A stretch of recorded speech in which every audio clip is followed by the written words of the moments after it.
നമസ്കാരം പ്രിയപ്പെട്ട വിദ്യാർത്ഥികളെ. നമ്മുടെ ഫോക്കസ് പോയിന്റ് പ്രകാരം ഉള്ള ആറാമത്തെ അധ്യായമാണ് നമ്മൾ ക്ലാസ് കൊടുക്കുന്നത്. ആറാമത്തെ അധ്യായത്തിലെ ആറാമത്തെ അധ്യായം ടെക്സ്റ്റ് ബുക്കിൽ 11ാമത്തെ അധ്യായം. നേരത്തെ നമ്മൾ അതിന്റെ ഒന്നാം ഭാഗം നമ്മൾ യൂട്യൂബിൽ അപ്ലോഡ് ചെയ്തിട്ടുണ്ട്. അതിന്റെ രണ്ടാം ഭാഗമാണ് നമ്മൾ ഇനി അപ്ലോഡ് ചെയ്യാൻ പോകുന്നത്. അപ്പോൾ രണ്ടാം ഭാഗത്തിലേക്ക് നമുക്ക് എന്ത് ചെയ്യാം, കടക്കാം. അപ്പോൾ അതിനു മുമ്പ് കുറച്ച് കാര്യങ്ങൾ, അതായത് നിങ്ങൾ വീഡിയോസ് എന്ത് ചെയ്യുക, റിപ്പീറ്റ് ചെയ്ത് കാണുക. അതേപോലെ തന്നെ വീഡിയോസ് എല്ലാവരിലേക്കും ഷെയർ ചെയ്യുക. ഇതിന് ഒന്നാം ഭാഗം, ഈ ചാപ്റ്ററിന് ഒന്നാം ഭാഗം എല്ലാവരും മുഴുവനായിട്ട് കാണുക. ഓക്കെ, നമുക്ക് എന്ത് ചെയ്യാം, നമ്മളെ പാഠഭാഗത്തിലേക്ക് എന്ത് ചെയ്യാം, നമുക്ക് പ്രവേശിക്കാം. നമുക്ക് പറയാനുള്ളത് കലാപത്തിലേക്ക് നയിച്ച പെട്ടെന്നുള്ള കാരണം. മുമ്പ് കുറെ കാര്യങ്ങളുണ്ട്, പക്ഷെ എന്താ പറയുക, പെട്ടെന്നുള്ള കാരണങ്ങൾ എന്താണെന്ന് പറയുന്നുണ്ട്. അതായത് നമുക്കറിയാം, അതിന്റെ പ്രധാന കാരണം എല്ലാവർക്കും അറിയുന്നതന്നെ അല്ലെ, സൈന്യത്തില് പുതുതായി ഇറക്കുമതി ചെയ്ത എൻഫീൽഡ് റൈഫിൾ എന്ന് പറയുന്ന റൈഫിൾ ഉണ്ട്, തോക്കുണ്ട്.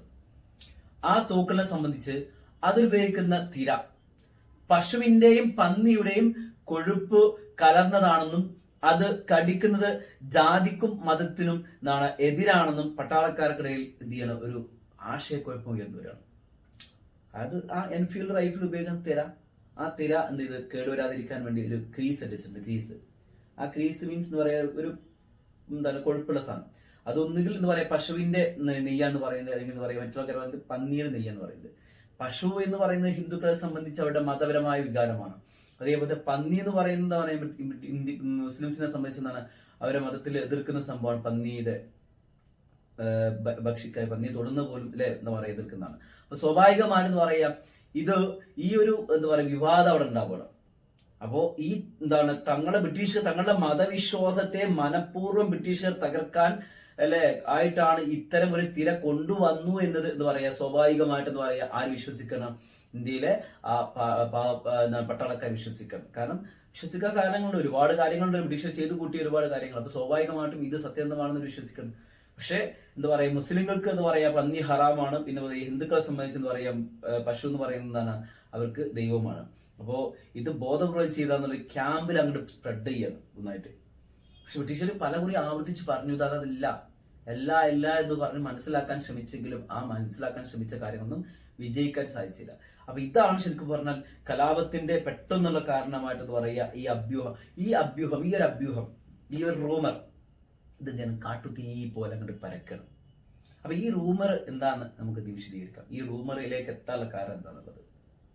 ഓക്കെ, ഇതൊരു റൂമറാണ് ശരിക്കും. എന്താ ഈ പശുവിന്റെയും പന്നിയുടെയും എന്താ പറയുക ക്രീസിട്ട തിര ഉപയോഗിക്കാൻ ബ്രിട്ടീഷർ നിർബന്ധിച്ചു എന്നുള്ളത് എന്താ പറയുക ഒരു റൂമറായിട്ട് പോകണം.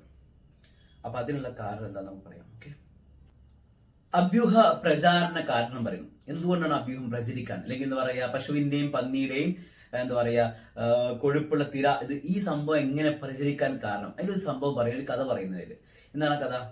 റൈഫിൾ ഇൻസ്ട്രക്ഷൻ ഡിപ്പോയിലെ കമാൻഡറായ ക്യാപ്റ്റൻ റൈറ്റ് ഈ സംഭവത്തെ വിവരിക്കുന്നത് ഇങ്ങനെയാണ്. അയാൾ പറയുന്നത് എന്താ സംഭവം എന്നുള്ളത്. 1857 ജനുവരിയിലെ 3ാമത്തെ ആഴ്ച താഴ്ന്ന ജാതിക്കാരനായ ഒരു ഖലാസി, അയാൾ പട്ടാളത്തിലുണ്ട്. ഈ ഖലാസി ബ്രാഹ്മണനായ ഒരു ശിപ്പായിയോട് വെള്ളം കുടിക്കാൻ ചോദിക്കണം. താഴ്ന്ന ബ്രാഹ്മണന്മാർ കുറച്ച് ഉയർന്ന ആൾക്കാരല്ലോ, അപ്പൊ അതിനൊക്കെ ഏറ്റവും താഴ്ന്ന ജാതിക്കാരനാണ് ഈ ഖലാസി. അയാൾ ചോദിക്കുക. എന്നാൽ അശുദ്ധമാകുമെന്ന കാരണം പറഞ്ഞുകൊണ്ട് ഈ വെള്ളം നൽകാൻ ആരും വിസമ്മതിച്ചു. നമ്മുടെ ഈ ശിപ്പായി, ബ്രാഹ്മണനായ ശിപ്പായി വിസമ്മതിക്കണം. അപ്പോൾ ഖലാസി തിരിച്ചു പറഞ്ഞത് ഇങ്ങനെയാണ്. അയാൾ വെള്ളം കൊടുക്കാതിരുന്നപ്പോ തിരിച്ച ദേഷ്യത്തിൽ പറഞ്ഞു, എന്താ പറഞ്ഞത് അല്ലെ, പുതുതായി ഇറക്കിയ തോക്കിലെ തിര ആവരണം പശുവിന്റെയും പന്നിയുടെയും കൊഴുപ്പ് കലർന്നാലോ അത് കടിച്ചാൽ നിങ്ങളുടെ ജാതി നഷ്ടപ്പെടില്ലേ എന്നൊരു ചോദ്യം തിരിച്ചായി ചോദിക്കണം. ഈ ഖലാസി ആരോട് പറയണം? ഈ ബ്രാഹ്മണനോട് പറയണം. ഇതാണ് അഭ്യൂഹം. ഈ അഭ്യൂഹം ഇങ്ങനെ പരന്നതായിട്ടാണ് കണക്കാക്കുന്നത്. ഇതാണ് സംഭവത്തെ കുറിച്ച് ക്യാപ്റ്റൻ റൈറ്റ് പറയുന്നത് അല്ലെ.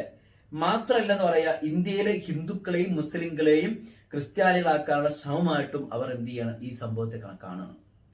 സ്വാഭാവികമായിട്ടും എന്താ പറയാ വല്ലാത്തൊരവസ്ഥയിലേക്ക് ഈ സംഭവത്തിൽ ഈ കലാസിയും ഈ എന്താ പറയാ ഈ ബ്രാഹ്മണനും തമ്മിലുണ്ടായ ചെറിയൊരു കാര്യമാണ് ശരിക്കും എന്താ പറയാ ഇത് എന്തിലേക്ക് എത്തിയത്. ഇത്തരം ഒരു കലാസിയുടെ സംശയം പ്രകടിപ്പിച്ചാൽ ആ സംശയം എന്തായി പറയും, അത് വലിയൊരു കലാപത്തിലേക്ക് എത്തിപ്പെടും ശരിക്കും പറയുന്നത്. അപ്പൊ ഇതാണ് ഈ സംഭവത്തെക്കുറിച്ച് ക്യാപ്റ്റൻ റൈറ്റ് വിശദീകരിക്കുന്നത്. ഇതാണ് അഭ്യൂഹ പ്രചാരണ കാരണമായിട്ട് വിശ്വസിക്കുന്നത്. Okay, why did people believe in the rumours? എന്തുകൊണ്ടാണ് ജനങ്ങൾ അഭ്യൂഹങ്ങളിൽ വിശ്വസിക്കുന്നത്? എന്തുകൊണ്ടാണ് ജനങ്ങൾ അഭ്യൂഹങ്ങളിൽ വിശ്വസിക്കുന്നത്?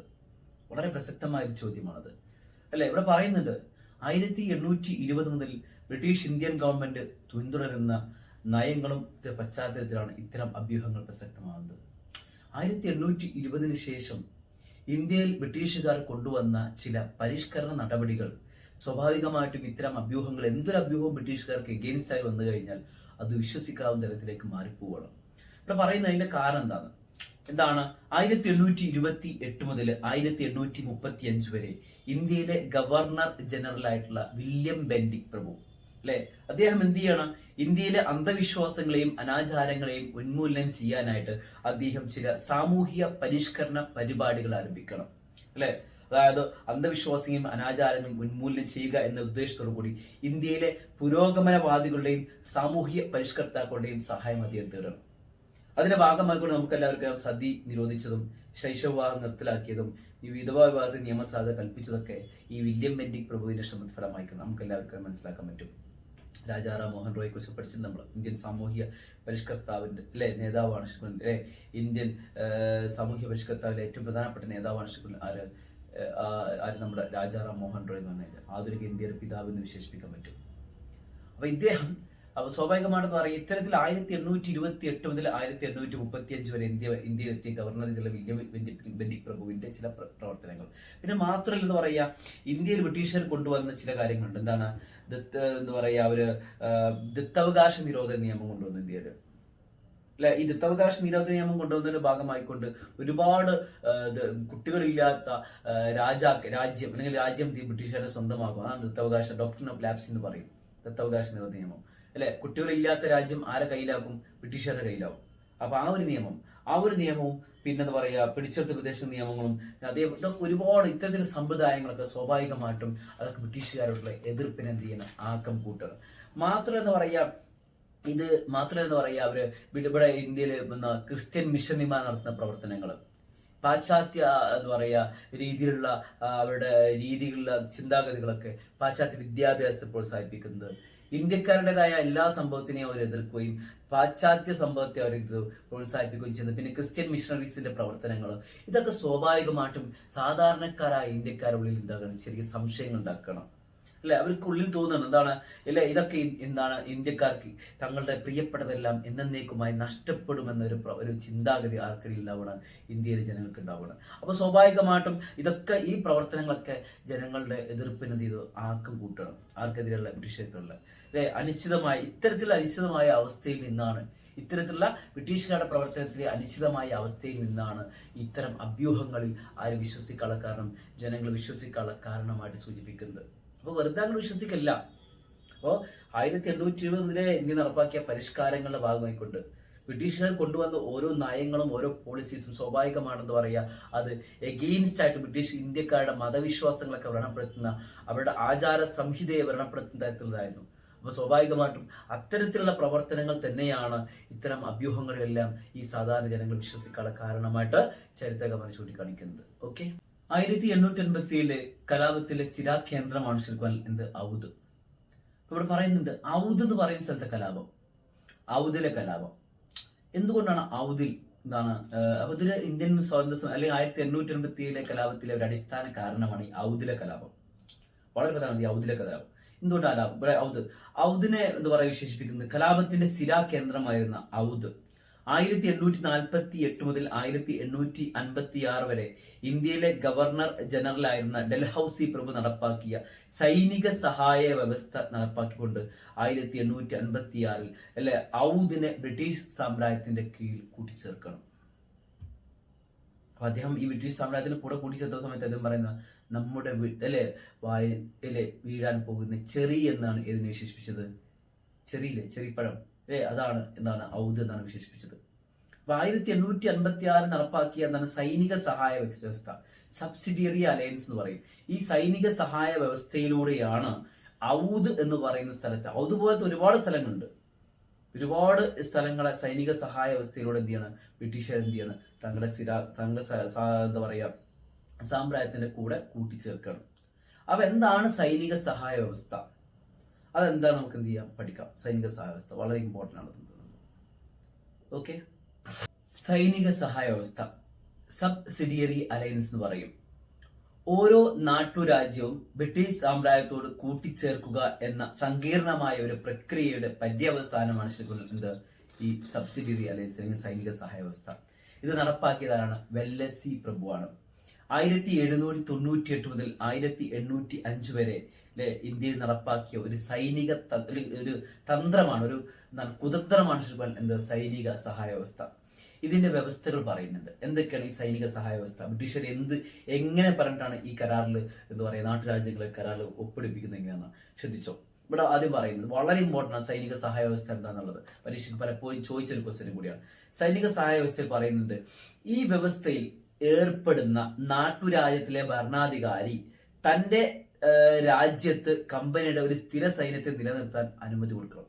ആദ്യം ചെയ്യുന്നതാണ് ഈ കരാറിൽ ഒപ്പിടുന്ന രാജ്യം എന്ത് ചെയ്യണം, തന്റെ ആ രാജ്യത്ത് എന്ത് ചെയ്യണം, ബ്രിട്ടീഷുകാരന്റെ സൈന്യത്തിൽ നിലനിർത്താനുള്ള ഒരു എഗ്രിമെന്റ് കൊടുക്കണം. രണ്ടെന്താ, കമ്പനി സൈന്യത്തിന്റെ ചെലവ് ആര് നൽകണം? നാട്ടുരാജ്യം വഹിക്കണം. ആരെങ്കിലും ആക്രമിക്കാൻ വന്നാൽ എന്ത് ചെയ്യും, ഈ സൈന്യം ആക്രമിക്കും, അത്രേ ഉള്ളൂ. ആ സൈന്യത്തിന്റെ ചെലവ് മുഴുവൻ ആര് കൊടുക്കണം? ഈ നാട്ടുരാജ്യം കൊടുക്കണം. അതേപോലെ തന്നെ വ്യവസ്ഥ അനുസരിച്ച് നാട്ടുരാജ്യത്തിന്റെ സംരക്ഷണം കമ്പനി ഏറ്റെടുക്കണം. നാട്ടുരാജ്യത്തിന്റെ സൈന്യം എന്ത് ചെയ്യും? വ്യവസ്ഥ അനുസരിച്ച് നാട്ടുരാജ്യത്തിന്റെ സംരക്ഷണം ആര് ഏറ്റെടുക്കും? കമ്പനി ഏറ്റെടുക്കും, ഈസ്റ്റ് ഇന്ത്യ കമ്പനി എടുക്കും. ഇനി അവിടെ ആരും ആക്രമിക്കാൻ പറ്റില്ല. അപ്പൊ അതിനൊക്കെതിരാരുണ്ടാവും, ബ്രിട്ടീഷുണ്ടാവും.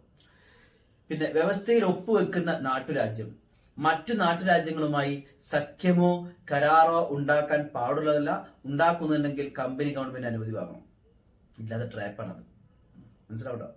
ഈ ഒപ്പിട്ട് കഴിഞ്ഞാൽ പിന്നെ ബ്രിട്ടീഷുകാർ സ്വന്തമായി ആ രാജ്യം, പിന്നെ ഇവരോട് ചോദിക്കാതെ ഒരു കാര്യം ചെയ്യാൻ പറ്റൂല എന്നർത്ഥം. അതേപോലെ എന്താ പറയുക, വ്യവസ്ഥയിൽ ഒപ്പിടുന്ന നാട്ടുരാജ്യം ബ്രിട്ടീഷുകാർ ഒഴികെയുള്ള മറ്റെല്ലാ യൂറോപ്യന്മാരെയും തങ്ങളുടെ രാജ്യത്ത് നിന്ന് പുറത്താക്കണം. ആലോചിച്ചു, വല്ലാത്ത എഗ്രിമെന്റ് അല്ലേ? തങ്ങളുടെ രാജ്യത്ത് നിന്ന് പുറത്താക്കണം എന്ന് പറയുന്നത്. ബ്രിട്ടീഷുകാർ മാത്രം മതി അവിടെ, വേറെ ആരും വേണ്ട. പിന്നെന്താ പറയാ, വ്യവസ്ഥയിൽ ഒപ്പിടുന്ന നാട്ടുരാജ്യം അവയുടെ തലസ്ഥാനത്ത് ഒരു ബ്രിട്ടീഷ് റെസിഡന്റിനെ, നേരത്തെ പറഞ്ഞ സൈമൺ ഫ്രേസർ പൊളിറ്റിക്കൽ ഏജന്റ് ഡൽഹിയിലെ കൊല്ലപ്പെട്ടു അല്ലേ, അതിന് സമം അങ്ങനത്തെ ഒരാൾ, അതായത് വ്യവസ്ഥയിൽ ഒപ്പിടുന്ന നാട്ടുരാജ്യം ചെയ്യണം അവരുടെ തലസ്ഥാനത്ത് ഒരു ബ്രിട്ടീഷ് റെസിഡന്റിനെ പ്രതിനിധിയെ എന്ത് ചെയ്യണം, നിലനിർത്തണം. എന്താണ് ഇവിടെ നടക്കുന്ന അറിയാൻ പറ്റുന്നത്. അടുത്ത് പറയുന്നതാണ്, വ്യവസ്ഥയിൽ ഒപ്പിടുന്ന നാട്ടുരാജ്യം സ്വന്തം സൈന്യത്തെ പിരിച്ചിടണം. അവർക്ക് സ്വന്തം സൈന്യം പാടില്ല. ചുരുക്കി പറഞ്ഞാൽ നാട്ടുരാജ്യം അറിയാതെ ബ്രിട്ടീഷുകാരുടെ സ്വന്തം ചെലവിൽ അല്ലെ ബ്രിട്ടീഷുകാരന്റെ ഒരു എന്താ പറയുക യുദ്ധമോ ഒരു രക്തച്ചൊരിച്ചിലോ ഇല്ലാതെ ആ രാജ്യത്തെ ബ്രിട്ടീഷുകാർ സ്വന്തം സാമ്രാജ്യത്തിന് കൂടെ കൂട്ടിച്ചേർക്കുന്ന നിയമം. അതാണ് എന്ത് സബ്സിഡിയറി അലയൻസ്. മനസ്സിലായില്ലേ? ഇതാണ് സബ്സിഡിയറി. വളരെ ഇമ്പോർട്ടൻ്റ് ആണ്. പരീക്ഷയ്ക്ക് പലപ്പോഴും ചോദിച്ചൊരു ക്വസ്റ്റ്യൻ സബ്സിഡി അലയൻസ്. ഒന്നുകൂടി പറയണം അതിന്റെ പോയിന്റ്സ് ഒന്നുകൂടി വേണമെങ്കിൽ പറയാം. ശ്രദ്ധിച്ചോ. പറയുന്നതാണ്, വ്യവസ്ഥയിൽ ഒപ്പിടുന്ന നാട്ടുരാജ്യം ഭരണാധികാരി തന്റെ കമ്പനിയുടെ സൈന്യത്തെ നിലനിർത്തണം ഇവിടെ തന്റെ രാജ്യത്ത്. പിന്നെ കമ്പനി സൈന്യം ചെലവാര് കൊടുക്കണം? നാട്ടുരാജ്യം കൊടുക്കണം. പിന്നെ നാട്ടുരാജ്യം സംരക്ഷണം ആരായിട്ടെടുക്കും? ബ്രിട്ടീഷുകാരായിട്ടെടുക്കും. പിന്നെ വ്യവസ്ഥയിൽ ഒപ്പിടുന്ന നാട്ടുരാജ്യം ദിനം മറ്റു നാട്ടുരാജ്യങ്ങളുമായിട്ട് കരാറോ സഖ്യമോ ഒന്നും ഉണ്ടാക്കാൻ പാടില്ല. പിന്നെ എന്താ പറയുക, നാട്ടുരാജ്യം ചെയ്യണം ആ നാട്ടുരാജ്യത്തുള്ള മറ്റ് യൂറോപ്യൻ രാജ്യങ്ങളെ പുറത്താക്കണം. ബ്രിട്ടീഷുകാർ മാത്രം പാടുള്ളൂ. പിന്നെ പറഞ്ഞെന്താ, ലാസ്റ്റ് വൺ പറയുന്നുണ്ട്, നാട്ടുരാജ്യത്തിനെ സംബന്ധിച്ച് എന്താ പറയുക, അവർക്ക് വ്യവസ്ഥയിൽ ഉൾപ്പെടുന്ന നാട്ടുരാജ്യം എന്ത് ചെയ്യണം, അവയുടെ തലസ്ഥാനത്ത് ഒരു ബ്രിട്ടീഷ് റെസിഡന്റിനെ വെക്കണം. അതേപോലെ തന്നെ അവസാനമായി പറയുന്നത്, വ്യവസ്ഥയിൽ ഉൾപ്പെടുന്ന രാജ്യം സ്വന്തം സൈന്യത്തിൽ നിന്നും പിരിച്ചിടണം. ഇത്രയും കാര്യങ്ങൾ ഓക്കെ, വളരെ ഇമ്പോർട്ടൻ്റ് ആണ്. സബ്സിഡിയറി അലയൻസ്, സൈനിക സഹായ വ്യവസ്ഥ. ഓക്കെ, ഇങ്ങനെ കുറേ നാട്ടുരാജ്യങ്ങൾ ബ്രിട്ടീഷുകാര് തങ്ങളുടെ സാമ്രാജ്യത്തിന്റെ കൂടെ കൂട്ടിച്ചേർത്തു എന്നാണ് ചരിത്രം പറയുന്നത്. ഓക്കെ, ഇനി പറയുന്നത് കലാപത്തെ അടിച്ചമർത്തലാണ്. എങ്ങനെയാണ് കലാപത്തെ അടിച്ചമർത്തിയത്? ഇവിടെ പറയുന്നുണ്ട്, കലാപത്തെ അടിച്ചമർത്താൻ ബ്രിട്ടീഷ് ഗവൺമെന്റ് ആദ്യം ചെയ്തത് സൈന്യത്തെ നിയോഗിക്കാതെ കലാപത്തെ ഒതുക്കാൻ കഴിയുന്ന തരത്തിൽ നിയമങ്ങൾ പാസ്സാക്കണം. സൈന്യത്തെ ഉപയോഗിക്കാതെ നിയമം കൊണ്ടുവരണം. 1857 മെയ് ജൂൺ മാസത്തിലും ഇത്തരത്തിലുള്ള പല നിയമങ്ങളും അതനുസരിച്ച് ഇത്തരത്തിൽ പട്ടാള നിയമം നടപ്പിലാക്കണം ബ്രിട്ടീഷർ. മെയ് ജൂൺ മാസത്തിൽ ഒന്നും ചെയ്യാൻ പറ്റുന്നില്ല, അപ്പൊ അവർക്ക് നിയമം കൊണ്ടുവരും ബ്രിട്ടീഷർ. കൂടാതെ ബ്രിട്ടീഷ് പട്ടാള ഓഫീസർമാരും സാധാരണ ബ്രിട്ടീഷുകാരും കലാപകാരിയാണെന്ന് സംശയിക്കുന്ന ഏത് ഇന്ത്യക്കാരെയും വിചാരണ ചെയ്ത് ശിക്ഷിക്കാനുള്ള അധികാരവും നൽകണം ഗവൺമെന്റ്. ഇതോടെ നിയമവാഴ്ച എന്താ പറയാ അവസാനിച്ചു. ഇതോടുകൂടി നിയമവാഴ്ച ഉണ്ടാവില്ല, ജുഡീഷ്യറി കാര്യങ്ങളൊന്നും ഉണ്ടാവില്ല. സംശയം തോന്നുന്ന ആൾക്കാരെ കൊണ്ട് അറസ്റ്റ് ചെയ്യാം, കോഴി ജയിലിൽ അടക്കുക. ഇതന്നെ രീതി. കലാപകാരികൾക്ക് വധശിക്ഷ നൽകുകയും ചെയ്യുന്നു പറയും. കലാപത്തിൽ പങ്കെടുക്കുന്ന ആൾക്കാരൊക്കെ പിടിച്ചോണ്ട് വധശിക്ഷ കൊടുക്കണം. ഇത്തരത്തിലുള്ള പ്രത്യേക നിയമങ്ങൾ പാസാക്കിയതിനു ശേഷമാണ് കൂടുതൽ സൈന്യത്തെ ഇംഗ്ലണ്ടിൽ നിന്നും എങ്ങോട്ട് വരുത്തിയത്, ഇന്ത്യയിലേക്ക് വരുത്തുന്നത്, കലാപത്തെ അടിച്ചമർത്താനായിട്ട്. അതോടെ കലാപം അടിച്ചമർത്തുക എന്ന പ്രക്രിയ പുരോഗമിക്കാൻ തുടങ്ങി. സൈന്യം വരാൻ തുടങ്ങിയപ്പോൾ സ്വാഭാവികമാണ് കലാപത്തെ, കാരണം ആയുധം മിക വരെ കയ്യിൽ, ഇഷ്ടംപോലെ ആയുധം, നല്ല ആയുധങ്ങളുണ്ട്. അപ്പൊ അത്തരത്തിലുള്ള ആയുധങ്ങളൊന്നും സാധാരണക്കാരുടെ കയ്യിലില്ല. സ്വാഭാവികമായിട്ടും സൈന്യം എത്താൻ തുടങ്ങി.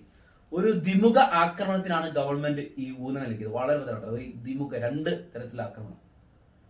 ഒരു സൈന്യം കൽക്കത്തയിൽ നിന്ന് ഉത്തരേന്ത്യയിലേക്കും മറ്റൊരു സൈന്യം പഞ്ചാബിൽ നിന്ന് ഡൽഹിയിലേക്കും തിരിക്കണം. അപ്പൊ അപ്പുറം വളഞ്ഞ് ആക്രമിക്കാൻ വേണ്ടിയിട്ടാണ്. 1857 സെപ്റ്റംബറിൽ ഡൽഹി പിടിച്ചെടുക്കണം. ബ്രിട്ടീഷ് സൈന്യം പിടിച്ചെടുക്കണം. പിന്നീട് ഓരോ ഗ്രാമങ്ങളെ പിടിച്ചെടുത്തുകൊണ്ട് 1858 മാർച്ചിൽ ഔദ് എന്ന് പറയുന്ന സ്ഥലം, കലാപത്തിന് സ്ഥിരാ കേന്ദ്രമായ ഔദിനെ വരെ എന്താക്കി, നിയന്ത്രണ വിധേയമാക്കണം. അപ്പൊ 1858 മാർച്ച് ആയപ്പോൾ ഏകദേശം അടിച്ചമർത്തി. ബ്രിട്ടൻ ആയുധശക്തി മുഴുവൻ പ്രയോഗിച്ച് അവരുടെ കയ്യിലുള്ള അന്നത്തെ ലേറ്റസ്റ്റ് ആയിട്ടുള്ള വെപ്പൺസ് കംപ്ലീറ്റ് ഉപയോഗിച്ചെന്ന് പറയുന്നത്. തന്ത്രങ്ങളുടെയും കലാപത്തെ ഒതുക്കി. ആയുധം മാത്രമല്ല, കുതന്ത്രങ്ങളില്ലേ, കുതന്ത്രങ്ങൾ, ബ്രിട്ടീഷുകാരി മിടുക്കന്മാരാ അല്ലെ, കുതന്ത്രങ്ങളുടെ എന്താണ് കലാപത്തെ ഒതുക്കുക. പിന്നെന്താ പറയാ, കലാപകാരികളായ ഭൂ ഉടമകളെ സ്ഥാനഭ്രഷ്ടരാക്കിയും മറ്റുള്ളവരെ തങ്ങളോടൊപ്പം നിൽക്കാൻ വൻ പ്രതിഫലവും നൽകേണ്ടി വരും. ഭൂവുടമകളൊക്കെ സ്ഥാനഭ്രഷ്ടരാക്കി. പിന്നെ ബ്രിട്ടീഷുകാർ കൂറുപെടുത്താൻ വേണ്ടി ഒരുപാട് പണം വാരി എറിയ ബ്രിട്ടീഷുകാർ. അപ്പോ പല രീതിയിൽ, ഇത്തരത്തിലുള്ള രീതിയിലാണ് സൈന്യത്തെ ഉപയോഗിച്ചും നിയമത്തെ ഉപയോഗിച്ച് സൈന്യത്തെ ഉപയോഗിച്ച് കുതന്ത്രത്തിലൂടെ ബ്രിട്ടീഷുകാർ എന്ത് ചെയ്യുന്ന കലാപത്തെ 1858 മാർച്ചോടുകൂടി പൂർണ്ണമായിട്ടും ആരടിച്ചമർത്തി, ബ്രിട്ടീഷുകാർ അടിച്ചമർത്തി എന്ന് പറയുന്നത് വളരെ ഇമ്പോർട്ടൻ്റ് ആണ്. ഓക്കെ, പിന്നെ പറയുന്നത് ഇംഗ്ലീഷ് വനിതകളും ബ്രിട്ടന്റെ അഭിമാനവും. കലാപത്തെ ലോക ജനതയ്ക്ക് മുമ്പിൽ ബ്രിട്ടീഷുകാരന്റെ കാരണം കൊണ്ടല്ല കലാപം നടന്നത്. ഇന്ത്യക്കാരുടെ ക്രൂരമായ മുഖത്തെ ചൂണ്ടിക്കാണിക്കാനായിട്ട് കലാപത്തെ ഉപയോഗപ്പെടുത്താൻ ബ്രിട്ടീഷുകാർ ഉപയോഗപ്പെടുത്തുക. ഇവിടെ പറയുന്നുണ്ട്, പൊതുജനങ്ങളുടെ ഭാവന അല്ലെ, അതിൽ നിറം പകരാൻ പത്രവാർത്തകൾക്ക് പ്രത്യേകമായ കഴിവുണ്ട്. നമുക്ക് എല്ലാവർക്കും അറിയാം. ഇവിടെ പറയുന്നുണ്ട്, കലാപകാലത്ത് സ്ത്രീകൾക്കും കുട്ടികൾക്കും എതിരെ നടന്ന ആക്രമണങ്ങൾക്ക് നിറം പിടിച്ച വാർത്തകളാണ് ബ്രിട്ടീഷ് അനുകൂല പത്രങ്ങൾ നൽകിയത്. കണ്ടില്ലേ, കലാപകാരികൾ സ്ത്രീകളെയും കുട്ടികളെയും വെറുതെ വിടുന്നില്ല, അവരങ്ങനെ ആക്രമിക്കുന്നു, ഇങ്ങനെ ആക്രമിക്കുന്നു എന്ന രീതിയിൽ പ്രചരിപ്പിക്കാൻ തുടങ്ങി. ഇത്തരം വാർത്തകളിലൂടെ സ്ത്രീകളുടെ അഭിമാനവും കുട്ടികളുടെ സുരക്ഷയും ഉറപ്പാക്കണമെന്ന ആവശ്യം സാർവത്രികമായി വരികയാണ് കലാപകാരികൾക്കിടയിൽ തന്നെ. അങ്ങനെ വാർത്ത കൊടുത്തപ്പോൾ സ്വാഭാവികമായിട്ട് അതിന്റെ ആ ഒരു ഊർജ്ജസ്വല നഷ്ടപ്പെടുത്താനുള്ള വാർത്തകൾ അതൊക്കെ. ഇതോടെ ഇത്തരം ജനവികാരം പ്രകടിപ്പിക്കുന്നതിൽ കലാകാരന്മാർ മുഖ്യ പങ്കുവഹിച്ചു. ഇങ്ങനത്തെ വികാരം ഉണ്ടാക്കുന്നതിൽ അവരെന്ത് ചെയ്തു, കലാപത്തിന് ശേഷം പ്രത്യക്ഷപ്പെട്ട കലാപരമായ അത്തരം ആവിഷ്കാരമാണ് ജോസഫ് നോയൽ പെഡന്റെ ഇൻ മെമ്മോറിയം എന്ന ചിത്രം. പല ചിത്രങ്ങൾക്ക് ചിത്രകാരന്മാർ ചിത്രങ്ങൾക്ക് വരയ്ക്കുന്നതിന് ആസ്പദമാക്കിയുണ്ട്. ഇതിൽ എന്താണ്, അപമാനത്തെയും ആക്രമണത്തെയും മരണത്തെയും പ്രതീക്ഷ നിൽക്കുന്ന നിസ്സഹായരും നിരാലംബരമായ ഇംഗ്ലീഷ് വനിതകളുടെയും കുട്ടികളുടെയും ചിത്രമാണ് ഇത് കൊടുത്തിട്ടുള്ളത്. ആ ചിത്രം ഞാൻ അവിടെ കാണിക്കാം. ഇൻ മെമ്മോറി എന്ന് പറയുന്ന ചിത്രമാണ്. എന്താണ് ചിത്രത്തിൽ പറയുന്നത് അല്ലെ, അതായത് എന്താണ്, ഇതിൽ അപമാനത്തെയും ആക്രമണത്തെയും മരണത്തെയും പ്രതീക്ഷ നിൽക്കുന്ന നിസ്സഹായരും നിരാലംബരുമായ ഇംഗ്ലീഷ് വനിതകളെയും കുട്ടികളെയും ചിത്രമാണ് അവർ കൊടുത്തത് അല്ലെ. അതിൽ എന്ന് പറയാം, അതുപോലെ മറ്റു പല ചിത്രങ്ങളും എന്ന് പറയുക സ്ത്രീയെ മറ്റൊരു ഭാഗത്ത് ചിത്രീകരിക്കുന്നുണ്ട്. അത്തരത്തിൽ ചിത്രമാണ് മിസ് വീലറിന്റെ ചിത്രം.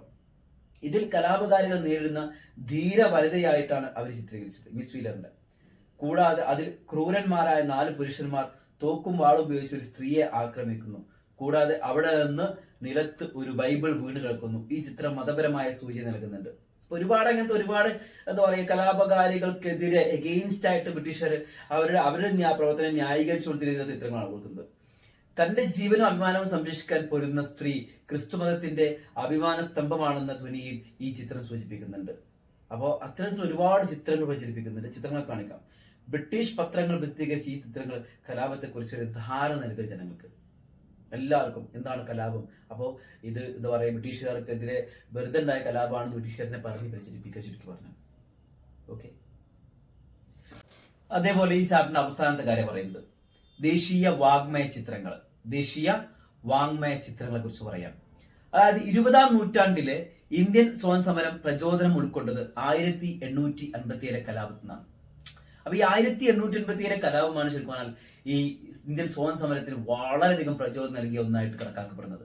അപ്പൊ എങ്ങനെയാണ് നമ്മൾ പറയുന്നത് എന്താണ്, അതായത് ഈ കലാപത്തിൽ ഇന്ത്യയിൽ പുതിയ ദേശീയ ബോധം വളർന്നു വരികയാണ്. അത് കാരണമായി 1887 കലാപത്തിലൂടെ ഇന്ത്യയിൽ എന്ത് കടന്നു വരികയാണ്, ജനങ്ങൾക്കിടയിൽ ദേശീയ ബോധം ഉണ്ടാവണം, നാഷണലിസ്റ്റ് ചിന്താഗതി ഉണ്ടാവണം അല്ലെ. ഇന്ത്യയുടെ ഒന്നാം സ്വാതന്ത്ര്യ സമരം എന്നാണ് 1887 കലാപത്തെ വിശേഷിപ്പിക്കുന്നത്. 1887 കലാപത്തിന്റെ സ്മരണ നിലനിൽക്കുന്നതിൽ കലാസാഹിത്യം എന്ന പോലെ ചിത്രരചനയും വളരെ സഹായിച്ചിട്ടുണ്ട്. ചിത്രങ്ങൾ, ഒരുപാട് ചിത്രങ്ങൾ, കലാപത്തെ ബ്രിട്ടീഷുകാർ അങ്ങനെ അവിടെ വരച്ചിട്ടുണ്ടെങ്കിൽ ഇന്ത്യക്കാർ ഒരുപാട് ചിത്രങ്ങൾ വരച്ചിട്ടുണ്ട് ഇന്ത്യയിൽ ദേശീയ ബോധം ഉണ്ടാക്കാൻ വേണ്ടിയിട്ട് അല്ലെ. സാമ്രാജ്യത്തിനെതിരെ പ്രക്ഷോഭം നയിച്ച ധീര പുരുഷന്മാരും വനിതകളും ധീരോദാത്ത നായകന്മാരും നായികകളായി ചിത്രീകരിക്കപ്പെടാൻ. അതായത് 1887 കലാപത്തിന്റെ നേതാക്കന്മാരുണ്ടല്ലോ, അവരൊക്കെ ധീരോദത്തന്മാരെ നായകന്മാരും നായികകളായിട്ട് അവരെ പ്രതിഷ്ഠിക്കണം ഇന്ത്യയിലെ ജനങ്ങൾ. പിന്നെ പറയാ, സുഭദ്രകുമാരി ചൗഹാന്റെ വരികളിൽ അല്ലെ ഝാൻസി റാണിയെ വിശേഷിപ്പിച്ചത് ഒരു പുരുഷനെ പോലെ പൊരുതിയ ധീര വനിതയായിട്ടാണ്. ഝാൻസി റാണിയില്ലേ അവരെ വിശേഷിപ്പിച്ചത്. വിദേശ ഭരണത്തെയും അനീതിയും ചെറുക്കാനുള്ള ഇച്ഛാശക്തിയുടെ പ്രതീകമായിരുന്നു ഝാൻസി റാണി. ഝാൻസി റാണി എന്ന് പറയുന്ന സ്ത്രീ അല്ലെ, അടർക്കളത്തിൽ പോരാടി മരിച്ച സ്ത്രീയാണ്. അപ്പോ ആ വനിതയെ എന്താ പറയുക, ഝാൻസി റാണി എന്ന് പറയുന്ന മഹത് വനിതയെ എന്ത് ചെയ്യാണ് അവർ ചിത്രീകരിക്കുന്നത്, വളരെ ഇന്ത്യൻ ദേശീയ ബോധത്തിന്റെ അർപ്പണബോധം ഉണ്ടാക്കാൻ വേണ്ടി ചെയ്ത ഒരു പ്രവർത്തനമാണത്. പിന്നെ ഇവിടെ പറയുന്നത്, ചിത്രകാരന്മാർ തങ്ങളുടെ വികാരവും പറയാനുള്ള കാര്യവും ചിത്രങ്ങളിലൂടെയാണ് അവതരിപ്പിച്ചത്. ഈ ചിത്രങ്ങൾ ജനവികാരങ്ങൾ എന്താ പറയുക പ്രതിഫലിപ്പിക്കുക മാത്രമല്ല, ജനങ്ങളുടെ പൊതുവായ അവബോധം രൂപപ്പെടുത്താനും ഇത് സഹായിച്ചു. വികാരം പ്രതിഫലിക്കുക മാത്രമല്ല, ജനങ്ങൾക്ക് ഒരു അവബോധം, ഒരു അവയർനെസ്, ദേശീയ ബോധത്തെ കുറിച്ച് ഒരു അവയർനെസ് ഉണ്ടാക്കാനും ഈ ചിത്രങ്ങൾക്ക് സാധിച്ചു എന്നുള്ളതാണ്. അവബോധം മാത്രമല്ല, അവയർനെസ്സും കൂടി ഉണ്ടാക്കാൻ നൽകി എന്ന് പറഞ്ഞു. ഇതാണ് ദേശീയ വാഗ്മയ ചിത്രങ്ങൾ എന്ന് പറയുന്ന ഭാഗത്ത് നമുക്ക് ഇങ്ങനെ മനസ്സിലാക്കുന്നത്. ഇത്രയും കാര്യങ്ങളോട് കൂടി ഈ അധ്യായം ഇവിടെ അവസാനിക്കണം. വളരെ ഇമ്പോർട്ടൻ്റ് ആയ ചാപ്റ്ററാണത്. റിബൽസ് ആൻഡ് രാജ് എന്ന് പറയുന്ന ചാപ്റ്റർ, ബ്രിട്ടീഷ് രാജ് എന്ന് പറയുന്ന ചാപ്റ്റർ വളരെ പ്രധാനപ്പെട്ട ചാപ്റ്ററാണ്.